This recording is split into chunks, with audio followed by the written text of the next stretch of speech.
Assalamualaikum warahmatullahi wabarakatuh. Waalaikumsalam warahmatullahi wabarakatuh. Alhamdulillah wassalatu wassalamu ala Rasulillah wa ala alihi wa sahbihi wa mawala.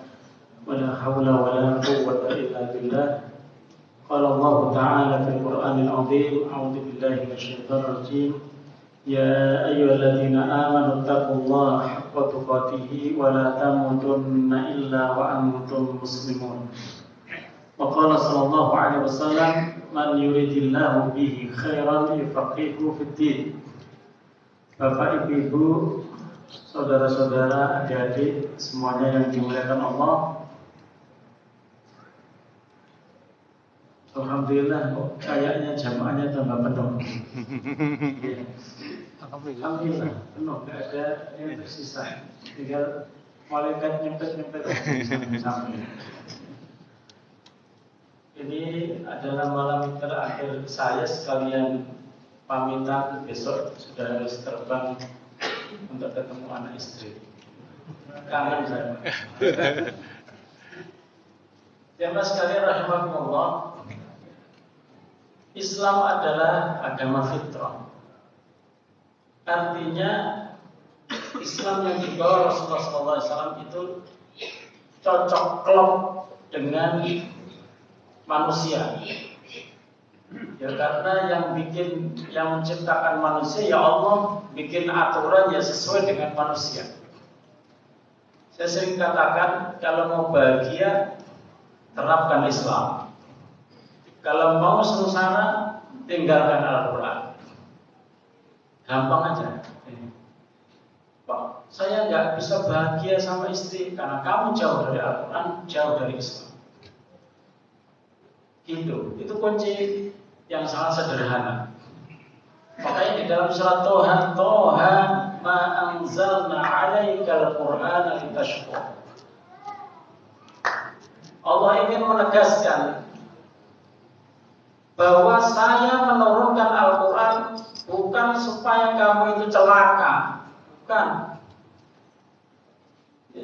Tujuannya itu membuat kamu bahagia. Cuman kadang kita ini memilih cara hidup yang selain dari Al-Quran, sehingga alih-alih dapat kebahagiaan malah mendapatkan nasib sial. Ada 3 orang datang ke rumah Rasulullah SAW. Ternyata di rumah Rasulullah nggak ada. Terus 3 orang ini nanya, Rasulullah itu kayak apa sih ibadahnya?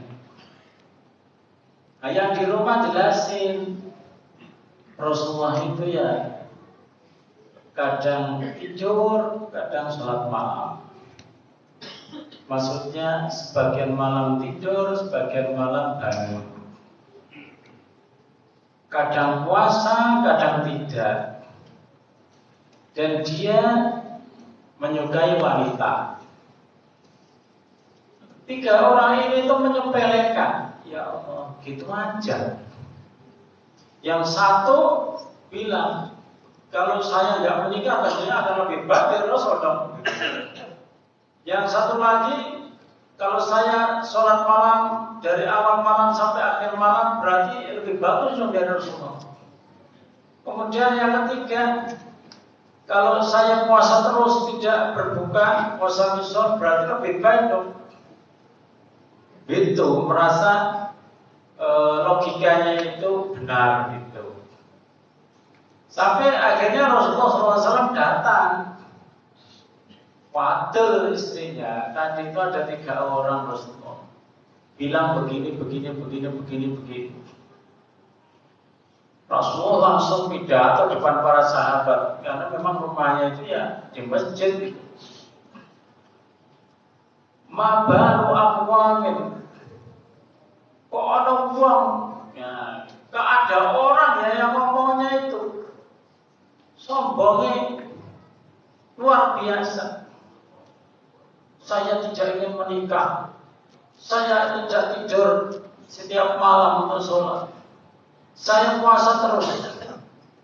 Rasulullah sambil merah itu marah. Saya tidur dan saya sholat.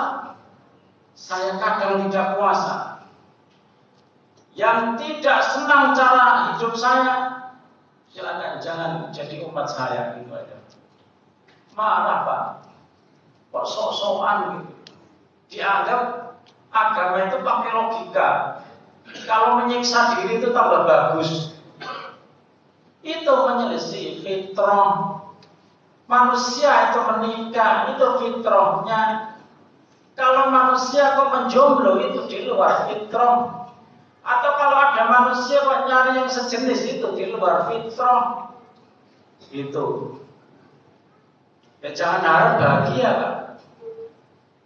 Makanya kalau ada misalnya di tokoh agama lain itu dia mendharma baktikan kepada Tuhannya, nggak mau menikah, baik laki maupun perempuan, itu menyalahi fitrah. Akhirnya terjadi skandal kan gitu Pak. Mungkin ini fitrah itu nggak bisa dilawan. Ya, jadi jamaah sekalian rahimahullah, seperti sholat, manusia juga butuh tidur. Jangankan yang tadi, seandainya jangan itu ada sholat wajib, ya, kok ngantuk? Ya, kok ngantuk ya. Man idza na'isa ahadukum wa yusalli. Ketika ada dari kalian itu sholat kok ngantuk, gitu. Falyarqud, tidur aja dulu. La'allahu yadhhabu yastaghfirullah fa yusubba nafsahu. Boleh jadi niatnya dia ingin istighfar, tapi dia malah berdoa buruk terhadap dirinya sendiri. Baca qul ya ayyuhal kafirun enggak selesai Pak. Oh, ternyata but. Ya sama selesai ngantuk ya apa? Imam itu kadang apalanya tajam gitu ya, nggak pernah salah Ustaz, saya belajar ya. Tapi pas beliau itu karipan gitu ya. Imam subuh, Fatihah lupa Pak. Alhamdulillahirabbil alamin, maliki yaumiddin. Kurang apa Pak? Kurang Ar-Rahmanir Rahim. Saking ngantuk ya Pak. Ya jangan disalahkan. Jangankan beliau Rasul itu lupa Pak. Namanya manusia. Sampai dia itu nggak bisa melanjutkan. Terus setelah sholat nanya sama Ubay bin Ka'ab, Ubay, kamu di belakang saya pakai sih tadi itu? Ya di belakang jenengan gitu. Loh kok nggak diingatkan? Ya saya nggak tahu, mungkin ada perubahan. Ya, kan nabinya Joko. Nah ustaznya nggak mungkin ada perubahan. Jadi Nabi ini disuruh mengingatkan, repot. Jadi ya mas sekalian rahimahullah, kalau kita ngantornya amat sangat, di jamaah aja boleh. Jangan datang dari luar kota, wafat belum sholat zuhur, ya udah tidur jenengan nanti di jamaah sholat asar aja. Lo kok boleh? Kalau sholat jamaah tidak perlu syarat safar, bepergian nggak perlu. Nah kalau meringkas itu baru, jangan diringkas Pak. Sudah nyampe rumah udah tidur dua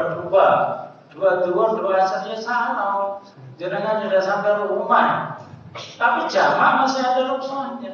Jamaah itu lebih gampang atau lebih ringan syaratnya. Kalau kita membutuhkan, asal jangan dibiasakan. Dikit-dikit jamaah, sampai akhirnya seperti orang Syiah. Orang Syiah ya 3 waktu tok Pak, karena di jamaah itu Pak.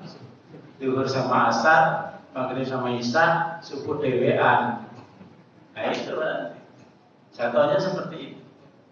Jadi fitrah Pak, kalau jenengan itu capek istirahat. Rasulullah itu menjumpai di belakang ya, di belakang safnya perempuan itu ada tali Pak. Waduh, kalau tali ini talinya sopo ini? Jangan paham ya walaupun bahasa Jawa ya. Ini talinya sopo, saya jangan paham lah. Ini talinya siapa? Kata para seperti talinya Hindun atau Zainab bisa lupa. Ngapain pakai tali? Iya, dia itu kalau capek berpegang pada tali, langsung lepas. Nggak usah memaksakan diri. Jadi sesuai dengan kita nggak ada. Islam itu memaksa. Begitu juga puasa. Rasulullah itu pernah marah gara-gara dalam sebuah perjalanan kan cukup syarat untuk dibatalkan kalau puasa. Apalagi pada zaman Rasulullah di bawah terik matahari. Panas, haus. Rasulullah sudah bilang itu yang sampai lidahnya melet-melet ini. Enggak saya enggak usah Pak. Saya melet-melet ini. Ayo lah, buka. Tapi Rasulullah enggak buka karena masih kuat kan. Kekuatannya 2 kali manusia biasa. Enggak mau. Padahal diperintah Rasulullah. Rasulullah itu langsung ngambil tempat air itu. Minum di depan mereka. Kalian itu pembangkang, disuruh dari tadi buka, enggak mau. Akhirnya aku ikut buka. Dan itu. Jadi kita ini agamanya fitrah, menjaga kemaslahatan badan, Pak. Di antara tujuan syariat itu adalah menjaga nyawa, Pak. Hifdzun nafs, menjaga nyawa. Kecuali kalau di jihad, karena kemuliaan jihad lebih tinggi untuk melindungi agama. Nah, ya mas rahimahullah, fitrah. Kalau kita pelajari itu sesuai dengan fitrah semua apa yang kita lakukan ini, dan pasti membawa dampak baik terhadap semuanya, terhadap diri. Ya, puasa itu menyehatkan. Puasa itu menyehatkan. Sampai dokter, saya pas ketemu dengan orang Bali ya, dia itu pakai peci kira non Muslim, ternyata non Muslim, Hindu Pak dari Bali, ikut buka bersama Direktur PT Jasara Harja Jawa Timur. Dan saya di meja bulat itu mau ceramah itu, beliau di depan gitu. Ternyata cerita, saya itu orang Bali tapi saya membiasakan Senin Kamis puasa. Karena pesan bapak saya, kalau kamu mau puasa Senin Kamis kamu boleh makan apa saja, karena makanan itu netral nanti, nggak terlalu membahayakan karena kamu ada puasanya. Dia praktekkan, sudah tua tapi buat kayak apa sing gagah kira-kira sopo ya, sing ada raya gitu ya, wajar Pak. Padahal umurnya berapa? 56 tapi masih. Kalau 56 di Surabaya itu sudah sekian karu-karu. Kita tahu di sini. Ya. Jadi luar biasa. Jangan sampai yang mempraktekkan itu orang Muslim. Kita itu begitu Pak. Ajarannya untuk markotok jus gandos. Ya. Tapi saya praktek ngomong liyo. Masalah kebersihan saya praktek ngomong liyo. Yang paling umum ya kalau di orang Muslim coba datang ke Kairo. Kairo itu besar namanya, tapi kebersihannya kurang, kalah. Allah atau Rasulullah menyuruh supaya jangan tidur pagi-pagi. Yang paling banyak tidur itu orang Islam, Pak. Orang Cina itu sudah bangun pagi buka toko. Saya Muslim ngorok, Pak. Iya. Ya makanya jangan yang mempraktekkan orang lain gitu. Semangat bekerjanya itu pagi hari itu harus diarahkan dari seorang Muslim.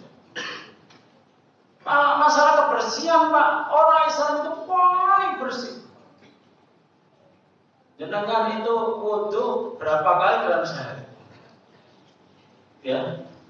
Mandi berapa kali sehari, Pak? Berapa, Pak? 2-3 itu kan kalau nggak ada apa-apa. Iya kan? Kalau ada apa-apa berapa kali, Pak? 5 kali. Sampai 10 kali, Pak. 5 kali. Sampai 10 kali, Pak. Luar biasa. Buntan itu memang luar biasa. Ya. Itu Katanya dalam sejarah Ratu Elizabeth itu jalan kemana. Bahkan paling sekali atau 2 kali udah saya dengar ceritanya. Ratu kan. Jadi kita ini orang bersih. Bahkan tidur Rasulullah mengatakan, "Idza staiqadha ahadukum min nawmi falyastabtir thalathan, fa inna syaitana yabitu fi khayshumi." Jika kalian baru bangun dari tidur, maka hal pertama yang dilakukan adalah sedotlah air ke hidung dan menceratkan, karena setan menginap di 2 lubang hidungnya. Melaksanakan itu sunnah, dapat pahala. Di samping jenengan sehat, itu cuci tangan terus mencetak ke hidung, itu menghilangkan banyak penyakit. Itu kata dokter. Siapa di sini yang kebiasaannya begitu, Pak? Ada ya? Mantap. Insya Allah nanti dipraktekkan. Insya Allah kalau bangun kok langsung begitu, nggak akan ngantuk lagi. Makanya setan itu mengikat 3 ikatan supaya susah bangun. Kalau jenengan melakukan itu insya Allah meripat atau mata itu langsung bentar, langsung terang.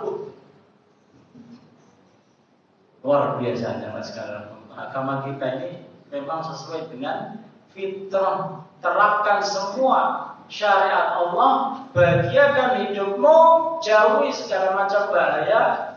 Insya Allah nanti masuk surga enak. Tapi orang itu ya persis seperti Nabi Adam. Segala kelezatan ada, tinggal makan, tinggal ngambil, tinggal nikmati. Kalau segilaran siji ae gitu lho. Yo kok kepleset, Pak. Itu tipe manusia lah memang. Manusia itu suka ngambil jalan lain. Padahal dia ditawarkan kebahagiaan enggak mau. Coba masalah warisan ini yang terakhir ya. Nah, sudah lama saya ceramah. Enggak apa-apa ya, Bang, terakhir ya. Masalah pembagian harta itu kan setelah kematian warisan sudah ditata api di dalam Al-Quran juga. Surat An-Nisa dengan baca itu, Pak. Ada yang yang pertimbangan yang ini. Daripada bertengkar lebih baik ya wes podo ae. Wes gampangan ae podo kabeh. Laki perempuan podo wes dapat kabeh sama. Ya Allah itu ngasih aturan kita enggak mau. Kalau mau begitu itu sebelum meninggal nggak ada pemberian warisan, jangan masih hidup iba-iba musyawarah nggak apa-apa. Tapi kalau sudah kadung meninggal tidak ada cara kecuali dibagi menurut Islam. Adapun nanti tukar tambah dan lain sebagainya itu urusan setelah dibagi, Pak. Mas, aku kok dikasih rumah yang sebelah sana bagian itu. Oh, kok tukeran rumah yuk? Terus gak apa-apa deh. Tukeran, gak apa-apa kalau udah dibagi, tapi sudah tahu jatahnya masing-masing. Itu jalannya. Taat kepada Allah itu mudah dan membuat nyaman, membuat tenang. Ridho Allah, rahmat Allah dicurahkan kepada kita semuanya. Saya kira cukup. Mohon maaf kalau kepanjangan. Mudah-mudahan kita semuanya nanti bertemu Allah Subhanahu Wa Taala di surga. Amin. Amin ya Rabbal Alamin. Kurang lebihnya mohon maaf. Assalamualaikum.